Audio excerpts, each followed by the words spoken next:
Hey, what's going on, everybody? It is the Blue and Red Banter Podcast. Me, your host, Nicholas Prostakis, and my boy, Sebastian Soda. going over probably one of the most important topics in a little while. I think Pochettino wasn't as big as this news.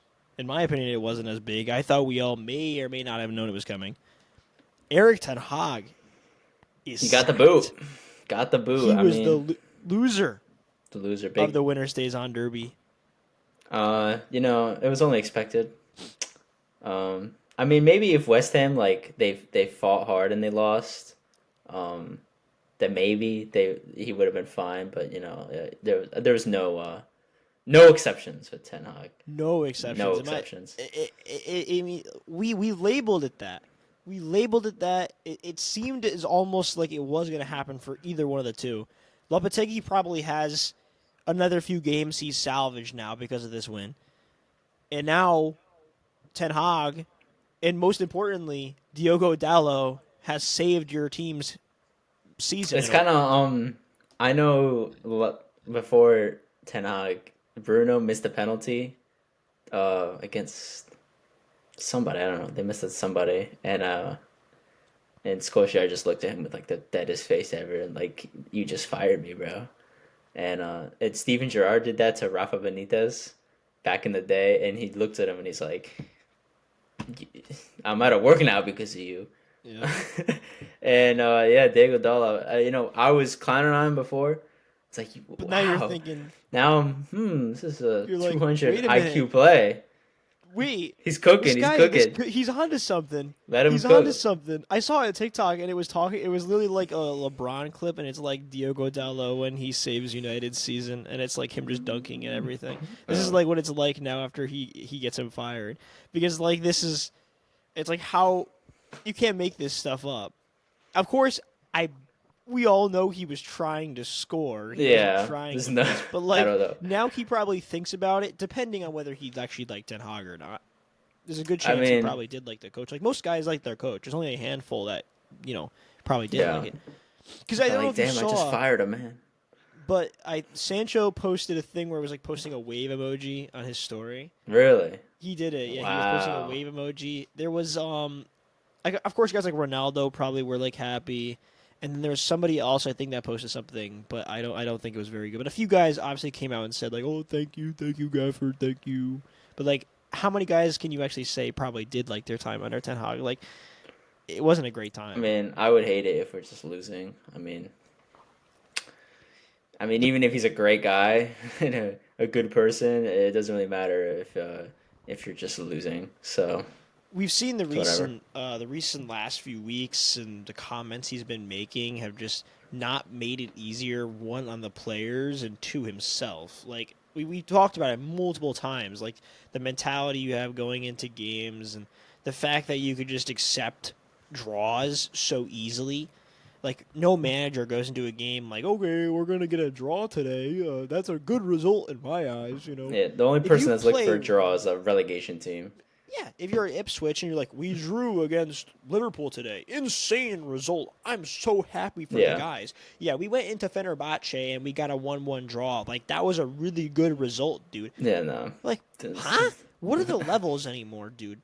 Like, what are the levels? Like, that's a horrible result in my eyes. Like, it's not, like, okay, it's a tough place to play. We get it. But when you spend, like, $3 million more pounds a week, like, come on. There's also no reason to be saying, "Oh yeah, we're good with a tie coming home." Like, what? Who says that? What manager says that? Nobody.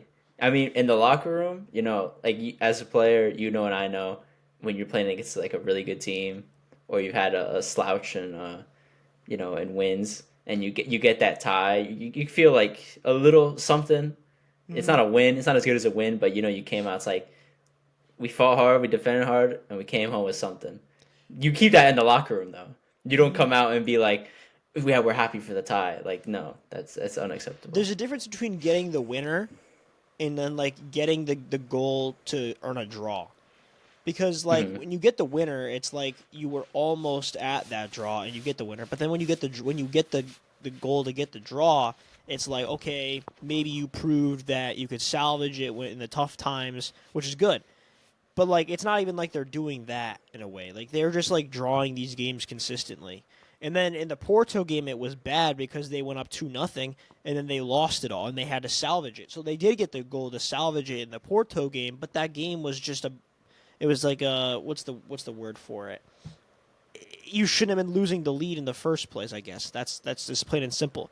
You know, again, another tough place to play, but you're going 2-0 up against a team that's from like the 7th tier team, I guess, in the world.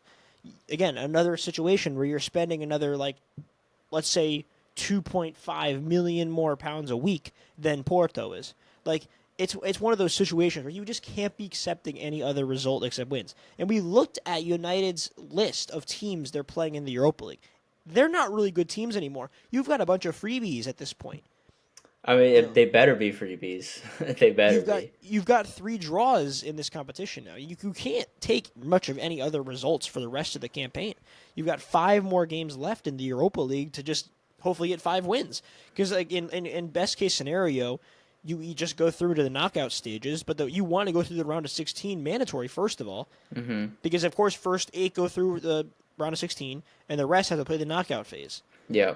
So you want to just play less games. That's what everybody else wants to do. So, at this point, whether it's Van Nistelrooy or it's another coach, they have a tough challenge, dude. I personally myself, if I was Ineos this offseason, I wouldn't have given a shit if Ten Hag won the FA Cup. He won it or not, I was still sacking him. Yeah. No, what was it? He won the FA Cup, and they were still wondering whether they wanted to fire him or not. Well, didn't they give him a 2-year extension? Or no, was it before the Prem? Like that's when they renewed his contract right before the Prem started. They gave it to him. I think late in June. Like they came to the decision they were going to give him like an extension or something, and it just made no sense. Like I wouldn't have done that. How do you go from giving a guy basically one game to prove himself, and if you lost that game, you were gonna fire him, and then it's like a month later you're like, okay, we're gonna solidify and lock it down and give this guy an extension. That's the most dumb shit ever. Now you spend, I think they said today they're paying him £17 million now because they had a contract. Yeah. So it's like. At least it wasn't with us with Graham Potter. We had to pay him like $25 million to buy out his stupid contract. Or something. I know United had to pay. I think it was like 2018. They stopped paying David Moyes. I mean, that's so insane. That's it was a while after, and he was only there for like 6 months, I think. Yeah, I don't know how long it was. I don't know, but in my opinion, that was Ineos' first big mistake. This is their first big mistake as like the management ownership, because of course they don't have the majority stake in Manchester United. They have like the management ownership, I think you can call it, or something, because of course the Glazers still own the majority stake in United. Get the Glazers out today. Okay, well it's not at this point. They did what they're technically supposed to do as like the owners at this point. So they need to fix that stadium though. It's falling apart. And that's what needs to happen. The third row. The waterfalls and stuff. Yeah. But I think at this point, I don't know what Ten Hag will do or where he'll go next. But if we're just focusing on who will take the job next, of course we've said like Zidane, we've said Xavi. But the number one report was Ruben Amorim. I know you don't know too much about him. He's Sporting's manager. Sporting has been with Victor Gyökeres. You know who that is, right? The striker, Victor Gyökeres. Mm-hmm. He's been insane. I don't know where he finished I'd love to know where he finished in the Ballon d'Or voting, because like he was incredible for Sporting last year. Of course, he played. He played for Coventry. I don't know if you remember when the Coventry played in that the final in the the Promotion Cup final like 2 years ago. He was part of that Coventry team because they signed him from Coventry. Yeah. But he was part of that team. He had an incredible season at Sporting, and now Ruben Amorim, the coach of Sporting, might become your next head coach. They're talking about he has like a $10 million release clause, so they'd have to pay $10 million, I think, just to buy him out of Sporting. I don't know if it's I mean, he's a 3-back coach too, so it's like a B-Tech Jose Mourinho. Oh, that wouldn't be bad. I mean, Bring back some Kyrie I Irving. can't really give any personal opinion, so because I just don't know. But I mean, they're just gonna have to see how Van Nistelrooy does in the meantime. I I have don't a think they'll make him head manager. I don't think so. I think, but then it's also like you just like you found this guy, Ten Hag, and you're like he's gonna be our manager now. We got one. We got a good one now. And then they got rid of him, obviously. So I mean, are they willing to put another risk on the table? I feel like it's gonna take 10 million them time. too. I mean, there's no way 10 million is anything to them. I mean, if they could spend like $80 million on Anthony, then Oh, 10 we'll million get into is that in a second. We'll 10 get into million. that in a second. 10 million for a manager. That's nothing to them. I think. I mean, I don't know how desperate they are or how scared they are to make another wrong decision. I know that we had to buy out, I think, from Leicester. We had to buy out Enzo Maresca, the rest of his contract at Leicester. I think it was around like 7 million or something, 8 million. So like, it's not that much of a difference. I Yeah. guess that just shows you the values of Prem clubs versus like a Portuguese team. Mm-hmm. Because Leicester were in the championship at this point, so it's like it still was a pretty expensive amount. But Ruben Amorim was linked with us at Chelsea for a really long time last season. And then basically at one point, I guess in the cycle of looking for managers, they basically said nope.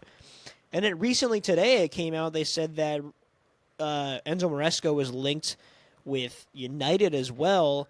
But Chelsea basically were like, yeah, we're not letting anybody get near this deal before we get this done. So like basically like they said that United had not even completed their review yet of Ten Hag by the time that the Maresca deal had already been solidified with Chelsea. So like they were still looking over whether they wanted to keep Ten Hag by the time that the deal had been done.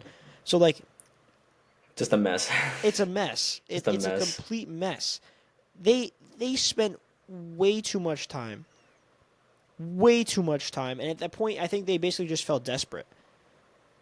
Cuz I don't know if it's in my opinion, if they just had made the decision a little after the FA Cup, like it kind of seemed like they were gonna, Mm. then I mean it wouldn't have been like this. I You would mean, have. there's for them. I look at it. There's just no winning. They fire him after the FA Cup win. Why would you fire him? They got us the FA Cup, and he got us in Europe at least. And then you don't fire him, and then obviously you're, sucking up the consequences. So Look, there's just no winning. look. Of You course, you know, have to look at some of the other things as well. This is one of the worst United teams in recent history, dude. This is a very poor United team. But how much is this on the manager and how much is this on the players? Because like the players don't look confident. Of course, they've been creating chances, but how much is that because of their self talent? Like at the end of the day, like only the manager can only teach them so much, and like I don't know what kind of tactical manager at this point from Ten Hag is. I don't know what kind of yeah. man Nobody management guy knows he what he is. does because every game he goes out there and just kind of wings it. It looks like. Like it all, like I think he basically was over once he put Mesraoui at Cam. I think that was basically the nail in the coffin. Sometimes I feel like he almost sabotaged himself because he just hates it, and he's like, I gotta get out of here.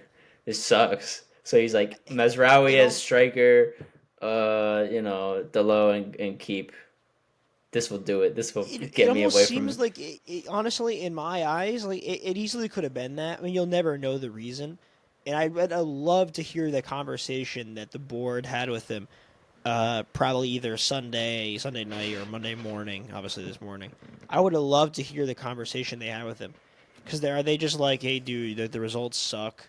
We didn't think You suck. like We it's been suck. awful. Like you've been performing like ass. The Yeah, team looks like ass. The I signings don't we made like for you you. are ass. You're bald. You're done. You stink. It's that simple. Figuratively and literally. I at this point, I don't feel bad because he's been No, poor. no, I nobody don't feels feel bad. bad at all. His press conferences, by the way, don't help him out. Yeah. He only makes the matters worse for himself. So at this point, it's you have to be looking just and be, I guess, confident in what Van Nistelrooy will give you. I And mean, you can't really expect much from an interim. You really can't. Obviously, with Solskjaer at the beginning, he did something. I mean, could Van Nistelrooy be the same? I don't know. I don't want to, say anything too soon. I mean, Leicester in the cup is a good first test. Then we got you guys next. After that, that'll be a crazy, It's gonna be crazy. interesting. So I interesting. mean, It's gonna be. if we lose, then it's like, well, we don't have a manager. Well, it's And gonna if we be like a win, normal game for you in a way because it's like okay, well, we should be winning. Like we're already we're gonna talk about this sometime this week. But the thing is, like that we should be winning. Like Chelsea should be winning this game. You agree the same thing. Like Yeah. it should be like a cakewalk. It should be like how Liverpool beat you guys at Old Trafford. Like we should be beating you guys 3-0.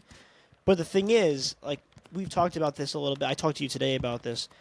It's like one of those. It's the bounce back game. It's the first Prem game. It'll be with Van Nistelrooy as coach. It's just how some of these games work. Like, will the fans be like really, really? I mean, you have good fan base at Old Trafford games anytime, even if they're in a poor shape. It's just how it works. But the thing is, like, are they going to be even more ready to go because Ten Hag is not there? There's a really good chance that we'll see that. Am I worried? A tiny bit, but like I still have confidence that we're gonna go out and do well. But, you know, you're able to tell how the game is going to be decided probably within the first 15 minutes. Oh, the first few minutes are gonna be are gonna prove everything. Exactly, and even if we win, then you still can't say that Van Nistelrooy is the man for the job because it's still too early, and then. So you Usually what lose. ends up happening in these games You lose, is that- and he's like, well, he's obviously like he doesn't know what he's doing really. You win too early, they sign him, and he sucks. And 3 months from now, well, what do you know? It's United all over again. Well, some of these coaches don't. I don't even know. Usually, sometimes have head coaching experience. Van Nistelrooy has head coaching experience. Like he coached at PSV, did pretty well there before he wasn't doing really well there and got fired. But you know, sometimes these head coaches like we had Lampard as our intern before he got the full-time job, and then obviously Lampard sucks. Well, we fired him after I think it was around COVID when we were at the transfer ban, and then he basically had to play all the young kids from the youth academy, and that was like one of the greatest times to watch our team because it was literally just all the youth academy guys, like all the fan base like connect with players more because it's like guys that came straight through, and then he got the job. Then got sacked for Tuchel, and then Tuchel took over and won the chip. So, and then basically after, of course, we know, and he came back Lampard as interim, and he was god awful. So sometimes the interim can do well, sometimes the interim can do shit. So it'll be interesting to see what Van Nistelrooy does. It's like a loan, you know, you never fall in love. It really is like a loan deal. I mean, he's already part of your team in a way as the assistant manager. I doubt. For him, it really is trying to keep a job with United because it's either he gets the head coach job or he's just fired because he won't be the assistant coach for whoever comes in. You don't think so? No, because usually what happens is your head coach just sacks the entire coaching staff and he brings in whoever he wants. That's usually what happens. Right. Yeah. Like if you see like Enzo Maresca took Caballero from Leicester as his assistant manager. So, like, usually what ends up happening is all these United will pay out all the contracts from the guys to steal them as well. That's just how that works. Mm-hmm. Makes sense. You know Willie Caballero, the former goalkeeper. He's bald. He got chipped in the World Cup by somebody. Yeah. It's Croatia. That's what I know him as. He's our assistant coach. What a dumb thing to do. What are you talking about, bro? He's a good player. He was a good player. Yeah. I mean, I don't know too much about him other than that he sat bench. He sat bench at City, so it's hard to really remember too many good things about him. Sitting at bench at City is something. That's what Scott Carson has the greatest job in soccer for. Yeah, he got like 10 Premier League titles, a treble. He just played like 10 minutes. He played preseason, I think, this year. And he does. What a life! I would trade my life for that. I got no shame in saying that. So I just wanted to look over this before we forget about Ten Hag for God knows how much time. I wanted to go. I'll forget about him tomorrow. Yeah, tomorrow is the beginning of a new age for United fans. It has come to an end. So all right, Ten Hag. All right. Yeah, he's come to. Shut up, Baldy. He's going to the MLS, man. Dude, he should take a vacation. Go to LA. Do Inter Miami coach. I don't think I can see it. Good coach, but no, they got Messi. He just tells everybody what to do. he's coach anyway. So these signings. 21 signings you guys have made in this era of United. Some 2 probably have been worth it. Well, let's go over them all and we can rate them 1 through 10. Of course, we won't do the loan transfers because most, if not all of them, aren't even on the team anymore. So we'll only do free transfers and obviously full signings because I think that just makes obviously the most sense. So starting from the first one, which I did not even know he was the first signing. It's hard to believe that he was the first signing since he probably hasn't played from the date he was signed. He was literally like he played for like a month and he was good, and then he just fell off the earth. Like he tore his ACL or something, right? He got a major injury, and then people were like wondering if he died. Like there was a thing saying he died, and then all of a sudden people saw him in like a clip that was on the bench or somewhere, and they just like, oh, he's alive. Yeah, like where did he come from? But it's like hard to rate Malacia because he's barely played for United. If you look at what he has played, I mean, good, I guess, 7 out of 10. But because it hasn't played, who knows how long? It's a 3 out of 10. It's a 3 out of 10 exactly. It's a 3 out of 10. He played like 5 days. On transfer market. It says 15 million. It's for a big club that's not that much money. It's chump change. But it's the fact that you're spending 15 million on a guy who hasn't even played. So I can't rate it anything more than a 3 in my eyes. And I think you agree. Mm-hmm. Eriksson, he's solid. He's solid. He's been a good filler, and I would not have assumed that since him being signed to United, he'd be playing as much as he has. I know they during Mourinho they wanted to get Eriksson because at Tottenham like that 16, 17, like bro, he's like the best center midfielder in the world. He was linked to like everywhere. He was, and obviously he's not as good as he used to be. But still a solid player. He still starts for youth. That's still solid. I mean, exactly. Still starting. He's not a bad player. No, and I think this is like a 6 out of 10 in my eyes. I think that he hasn't done too much great and too much bad. I don't think it's a signing where you could say like he's been a life changer, but like he's done probably what you needed. And out of a free transfer, like it doesn't get any better than that because it's all you're doing is paying the guy's wage. Now, Lisandro Martinez is like one where this might be one of the better signings you've had that have actually been from big money. He was hurt for in the middle for some time too. So I would still give him. I mean, I don't know. Like I feel confident with him in the defense. I think he's showed really good flashes of being a really good defender. It's just about height sometimes, but then he proves that his height doesn't matter because of how strong he is too for his height. So for basically around 60 million. Like this has been a good signing. Like I think it's about 7. Probably 7 out of 10 has been very good. And then Casemiro, I don't know. I mean, 71 million. When he first started, amazing. Then he just blew it. I don't know. It went from like what, maybe an 8 out of 10 to like 3 a 4. or 4 out of 10, and now this year average it 6 out of 10. Average it, we'll give him a 6 out of 10. I think that it's a 5 because it's so much money, and he's in his 30s already, and you spent 70 million. I just can't give it more than a 5, and I think that just because you're going to earn like no money off a sale of him, you can't give it any more than that. No. I just think that he'll probably be gone either in January or it'll be in the summer. So I think I can't give. He's going to Saudi. I don't say anything else. Going to Saudi, I think he will. It's either that or he should go to the MLS too. Like I could see either one of those two happening. Yeah.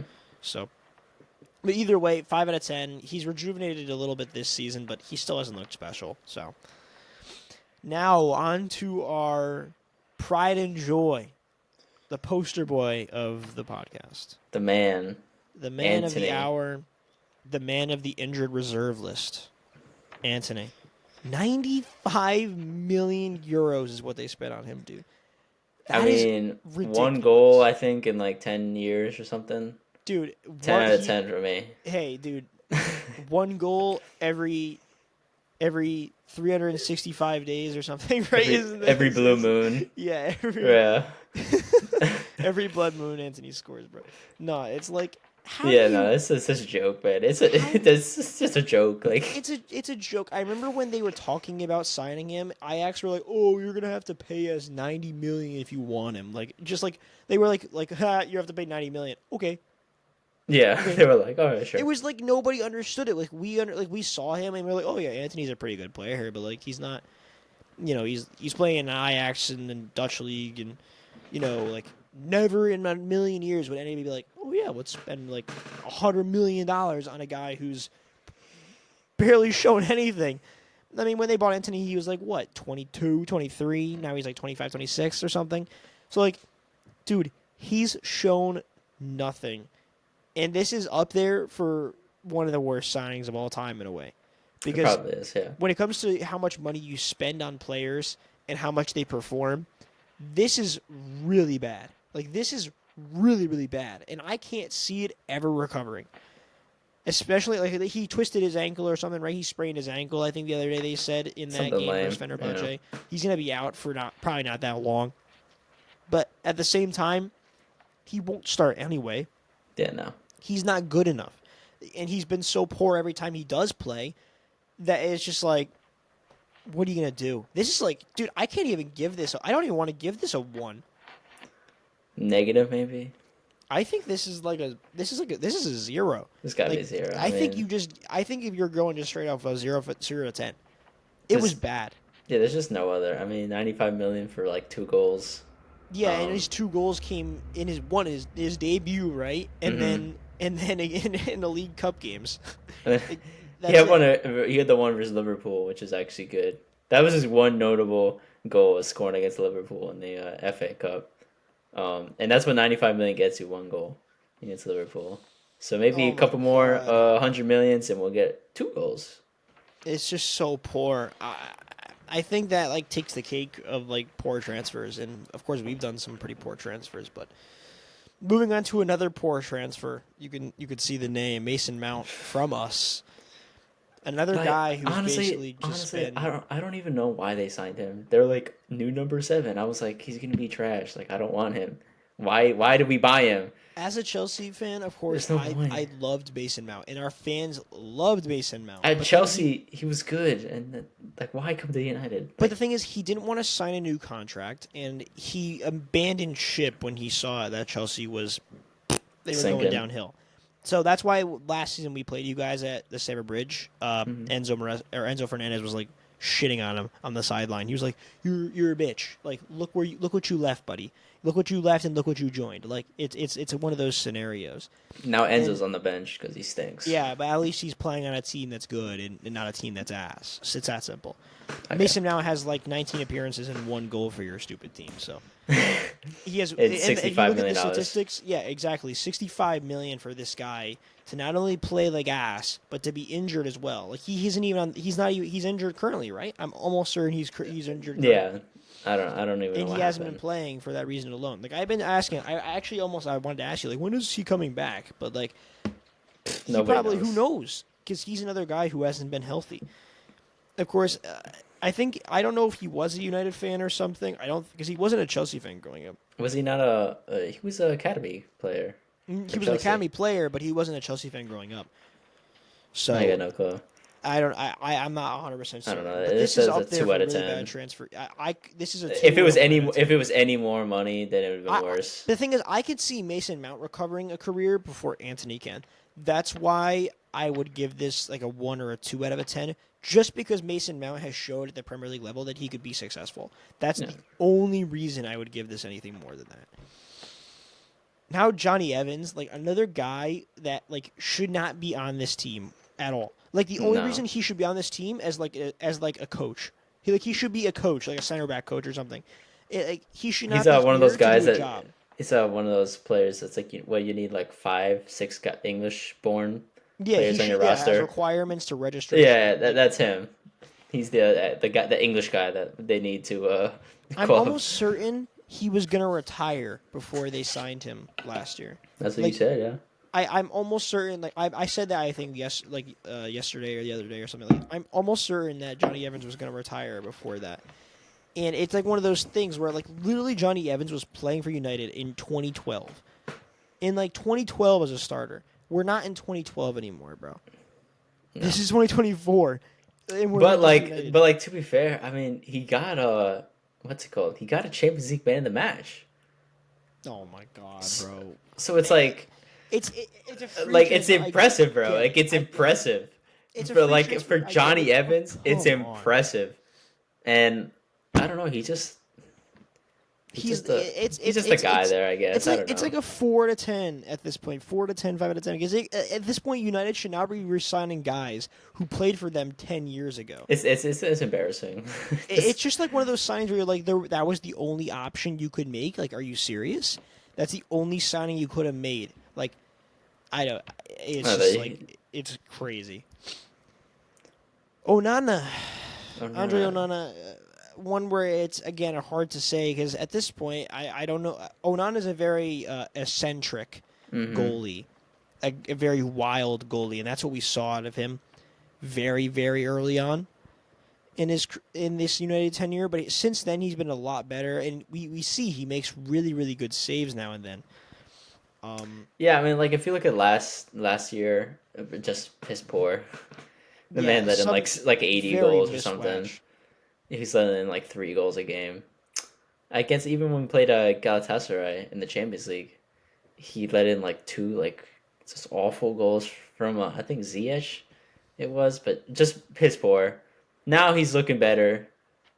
Sometimes he has master classes. Sometimes I don't know what he does. I mean, $50 million for like 60 goals scored on us.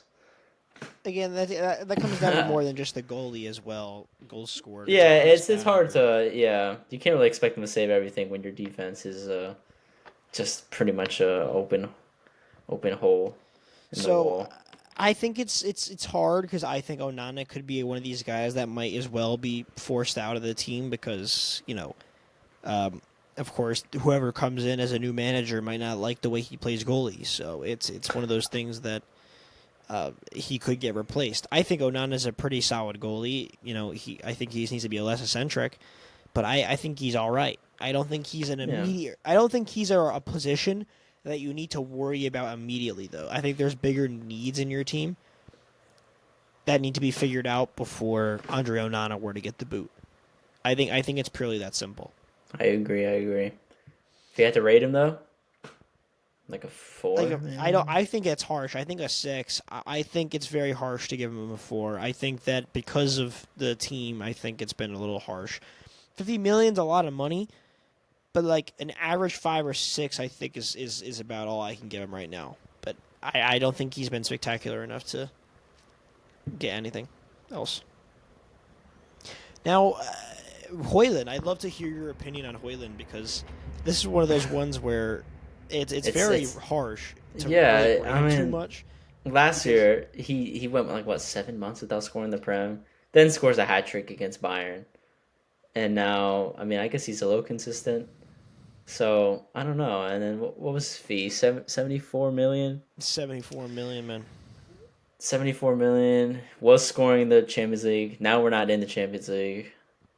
Now we're barely scoring with 8 goals to our name in the Prem. I don't know. I don't know. Maybe 5. I think that's probably just give everyone else a 5 pretty much at this point. I don't think you can give everybody a 5 because there's a few more names ahead that I'm looking at right now, and I don't think they deserve 5s right now. There's especially one name on here that of the remaining players that I don't think you can give a 5 to.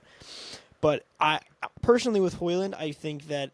Remember that stretch when he first signed? He was injured when he signed, if I'm not mistaken. Then he played in the Champions League, and then he did consecutively score in Champions League games, but he literally just could not find the back of the net in any Prem games. So it was like the funniest thing in the world because he had like 7 goals in the Champions League and 0 Prem goals. So it was like, what is going on?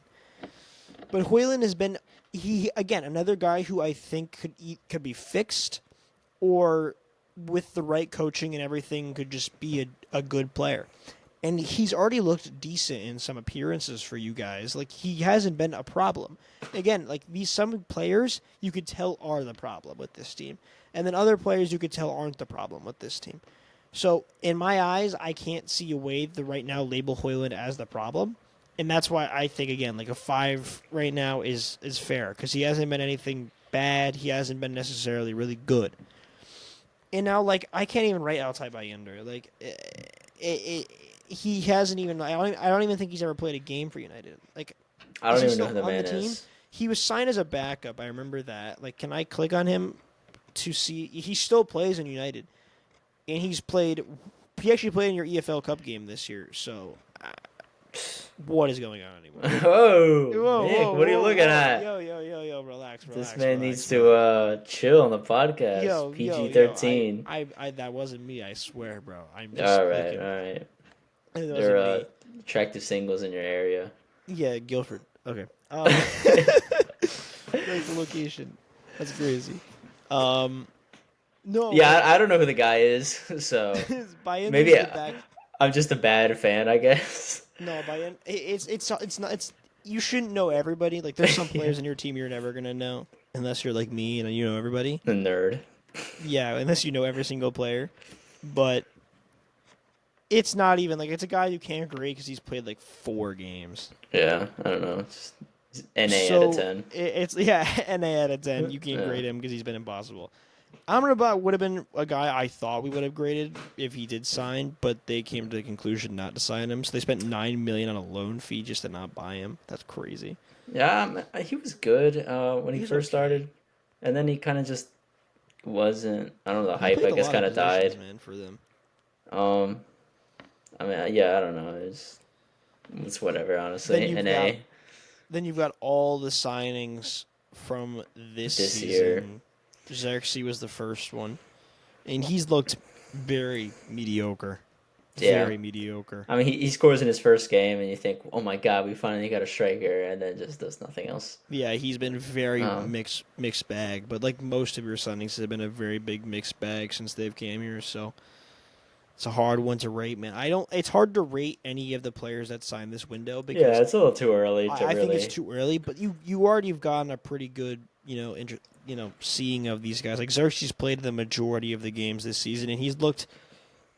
Sometimes he's looked okay, and then sometimes he hasn't looked up to the challenge. And I'm not sure how much I rate him as a striker in the Prem, because the Prem is for fast-paced guys, and you have to have the intensity to get up and down the field at high speeds. And I don't know if he could do it I haven't seen enough for him on the field to be running around like that. So I'm not sure how much I'm going to rate Xerxes, but you've seen him, I think, a bit more than I have, and I think it's another guy where I maybe give it a 5 or 4. I haven't seen enough.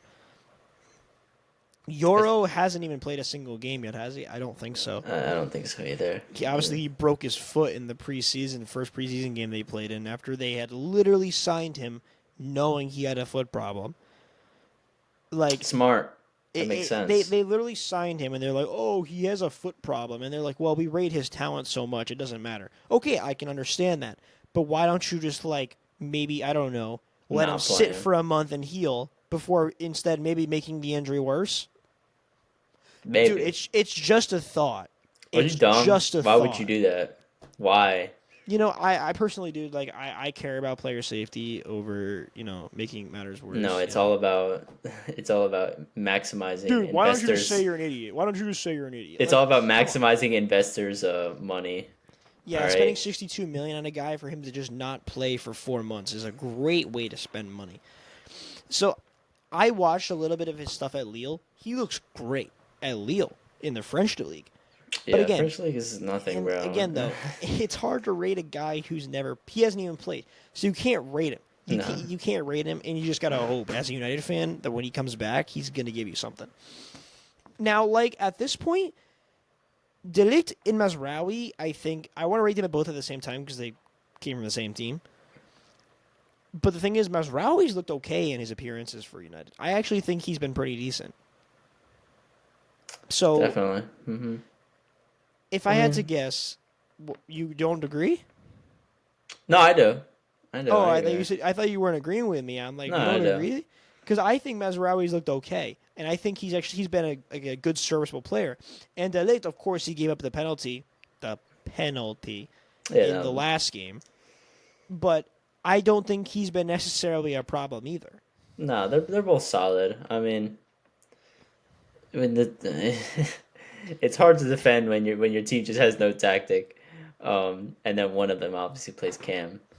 But when you spend this much money on players as well, you just got to make sure you make the right decisions. And De Ligt and Mesraoui for a combined total of 60 million. Like, I guess 60 it million could for be two players? worse. No, it's not bad. I mean, But for that kind of money, it's tough. it's Like I tough. think Yeah. like it's hard to rate. I think it's again, none of these players like the best rating we have given so far to any of these signings is like a 7 for like Erickson, Martinez. Outside of that, everybody Trash. else has gotten below a 4, 5. No one has gotten more than an average rating. Like, what does that say?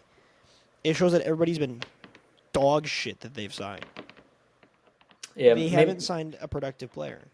I mean, maybe I just have some admiration for De Ligt, so I'd give him maybe like a 6 Fair. for now. Fair. Mesraoui, I think both of them could Both of them would get 6. And the only reason why I wouldn't give him any higher is just because we haven't been winning. Yeah. So it's hard to. you can't really, it's hard to get defenders high ratings when you're exactly. losing games, right? You guys scored on once, and defenders and keepers just instantly get like a 5 rating. Yeah, but it immediately butts it down.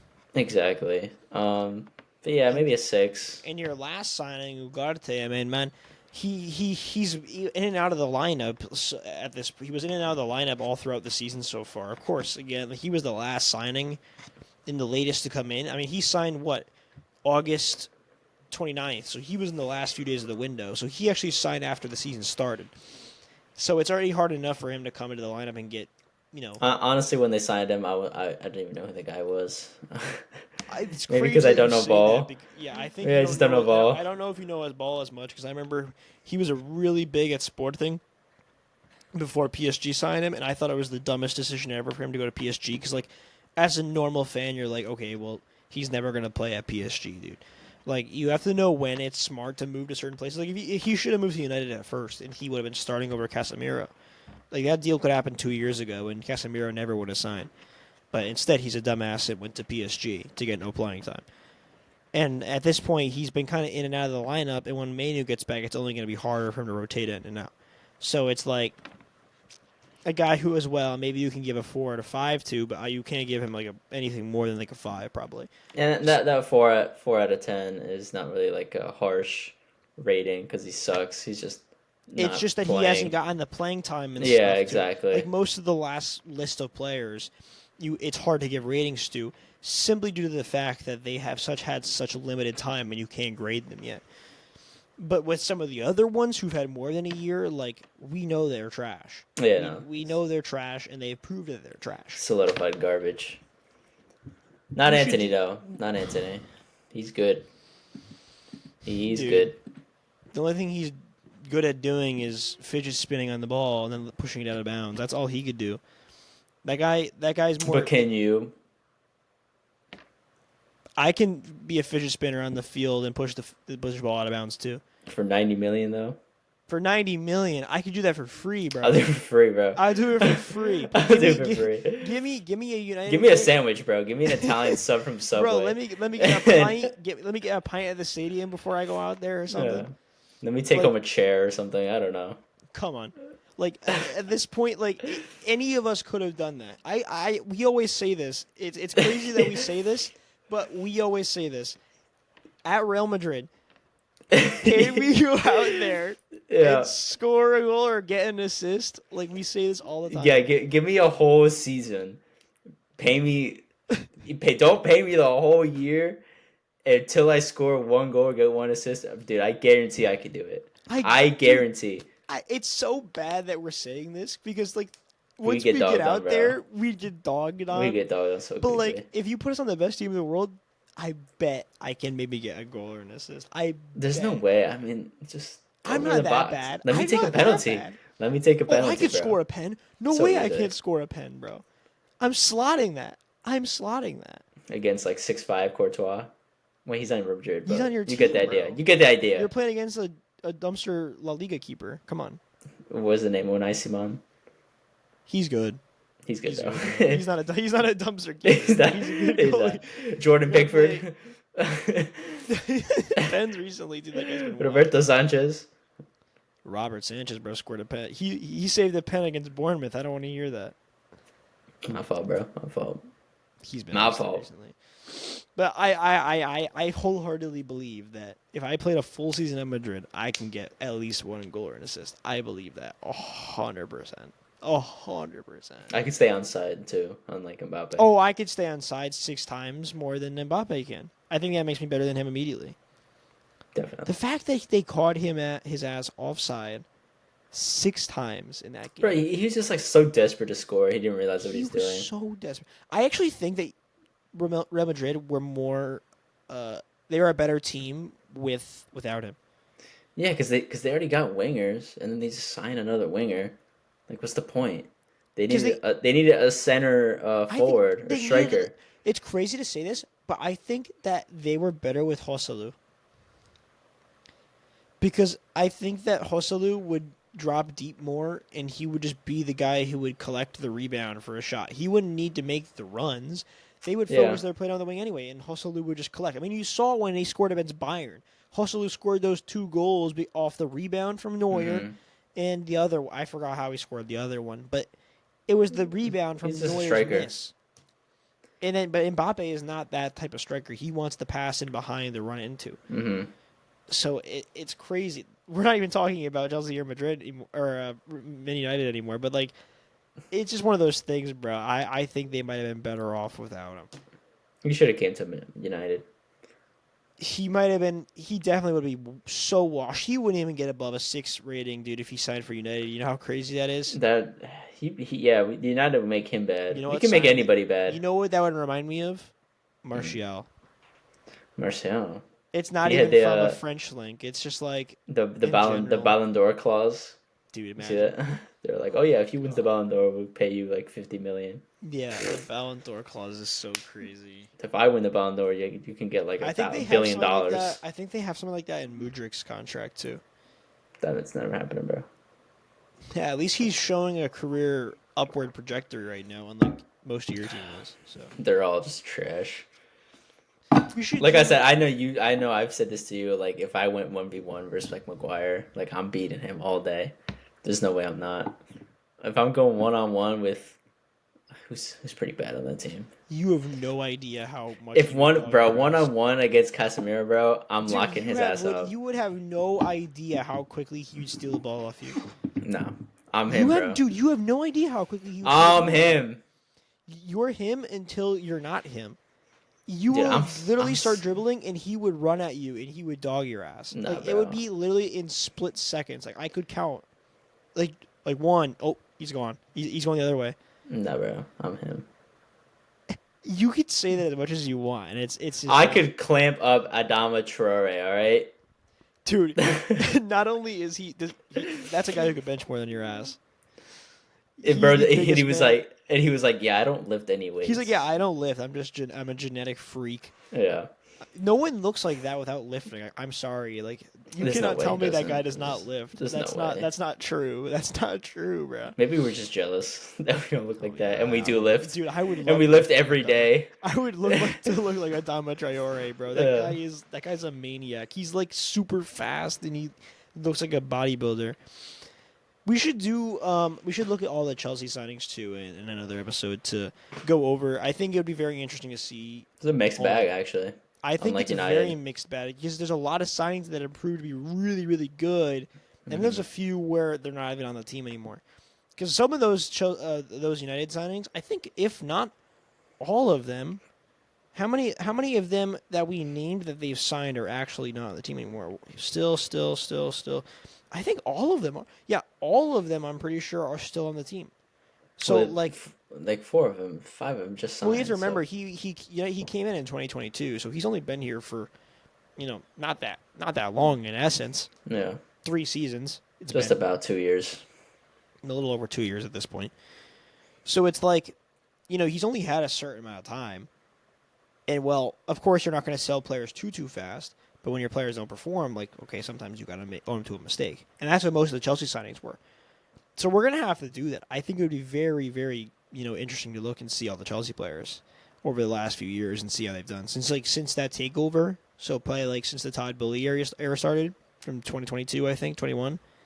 it'd be interesting to see. Like Enzo Fernandez amongst that was one of the first signings. I'm not sure who actually the first signing was of that era, so it'd be interesting to see. Like the Kalidou Koulibalys, forget about him. Pierre-Emerick Aubameyang signed for us as one of our first signings. That's right. Y'all were just signing whoever you could sign. Raheem Sterling was amongst the first signings of that era too. They were just some names, the guys. Bad business, bro. It was some bad business. They just saw names on the transfer market and were like, they wanted to make an impression. That's how it all works. They failed, clearly. But let's quickly go over. We don't have to go into it too deeply. Carabao Cup games, I think it's not one where Leicester are losing, or United are losing. You think they lose? I think we lose, bro. I think we lose 2-0. You think the first game in the new era? Maybe I'm just chatting right now. Maybe at this point you're just salty, or not salty. Maybe you're just like you have no like. I don't know. I don't know. Like I don't know. It's hard to. I know it's hard to gauge. Like I don't know how the team's gonna want to play. Like if we're a winning team, I'd say we'd win, but we're losing, and we're still like we're not getting blown out, but like we're not winning. I don't know. I don't know. I think I agree with you. Do you want to even? If I could say, no, they're gonna put Ericsson as center back. I don't know. Everyone's gonna be like, I'm injured, I can't play. I'm sick, I can't play. I think it's gonna be interesting to see how much he rotates the squad, though, because of course, as we know, Ten Hag didn't like to play certain players. But it should be interesting to see how Van Nistelrooy sets up the squad to see how much SVD would disagree with, what's his name, Ten Hag. But he probably won't change much. Maybe Diallo will start in a cup game. A game. Yeah, hopefully we'll see that. So maybe you'll just see a few younger guys come in. But I will do the decency of building a Chelsea starting 11 for boring. I don't want to hear it. You guys suck anyway. Yeah, I know. We're probably going to lose. We won the first leg, but we got to win the second leg. So I'll quickly set this up. I'll quickly do my best to set it up. Is there more stake here in the Carabao Cup? Well, whoever wins this game goes into the quarterfinal of the League Cup. And it's the same thing, obviously, for you guys. Mm-hmm. So it is a pretty decent stake. I mean, you want to win any competition you get into. But just the Caboose Cup. That's what I call it. Yeah, Caboose Cup. No one acts like that. No one says like, "Oh, just because it's the Carabao Cup, like you know." Yeah, like you still want to win, but it's like you lose, and it's like, do you even feel bad? I guess not. I don't know. Unless you lose to like some piss poor team, or like I don't know, blow a lead, then I guess you feel bad. Just gonna set it up real quick because I'm not 100% certain if this is gonna be the lineup. I think what Maresca will do is he's gonna play a rotated 11, but how much rotation is it gonna be?